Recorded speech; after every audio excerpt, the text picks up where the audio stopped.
बच्चों को जब जब माँ की ज़रूरत पड़ती है तब तक माँ को तो आना ही पड़ता है। यही बात अनुपमा के जीवन पर भी पूरी तरह फिट बैठती है। चाहे हालात कितने भी कठिन क्यों न हों, अनुपमा हर बार अपने बच्चों के लिए वापस आती है, चाहे उसे खुद टूटना ही क्यों न पड़े। इस बार भी कुछ ऐसा ही होने वाला है, क्योंकि कहानी अब उस मोड़ पर पहुंच चुकी है जहां एक माँ को अपनी बेटी को एक भयानक गलती करने से रोकना होगा। अब जो आप देख रहे हैं वह असलियत से बहुत पीछे है, क्योंकि कहानी उससे कहीं ज्यादा आगे बढ़ चुकी है। माँ ही अब पूरी तरह गौतम के जाल में फंस चुकी है। वह न केवल उसकी बातों में आई है, बल्कि अब तो उसके लिए कुछ भी करने को तैयार है।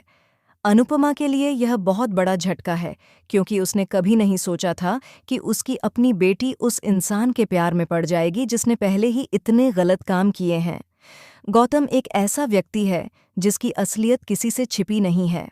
उसने अपनी पत्नी के साथ बुरा व्यवहार किया, राही जैसी मासूम लड़की के साथ गलत हरकत की और हर बार खुद को सही साबित करने की कोशिश की।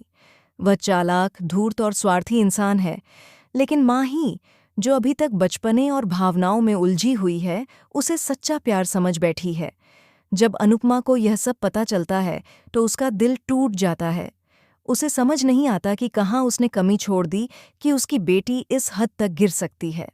अनुपमा का दर्द सिर्फ एक माँ का नहीं, बल्कि उस औरत का भी है जो अपने परिवार को बार बार टूटते हुए देख चुकी है।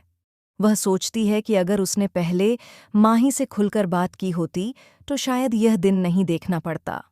अब बात यहाँ तक पहुँच चुकी है कि माही गौतम से शादी करने की जिद पर अड़ गई है। चाहे कोई कुछ भी कहे, माही का मानना है कि वही उसका सच्चा प्यार है।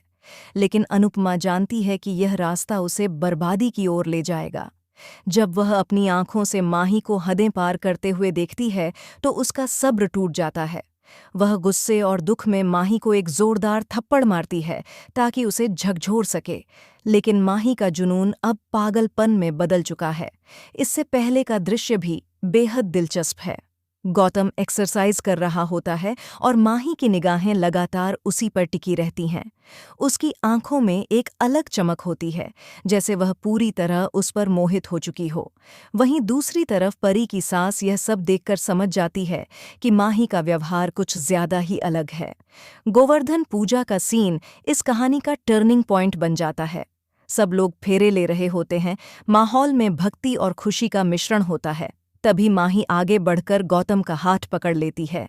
गौतम एक पल के लिए सकपका जाता है, क्योंकि उसे एहसास होता है कि अनुपमा की नज़रें उस पर हैं। वह तुरंत हाथ छुड़ा लेता है, लेकिन माही की नज़रों में कोई शर्म या डर नहीं होता। इसके बाद जो होता है वह सबको हैरान कर देता है। माही अपने हाथों से पानी नहीं पीती, बल्कि गौतम के हाथों से पानी पीती है। यह देखकर अनुपमा का दिल दहल जाता है।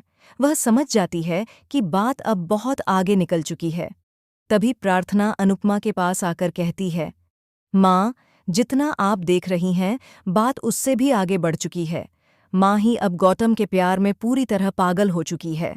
वह उसकी बातों में फंस चुकी है और अब सिर्फ आप ही उसे रोक सकती हैं।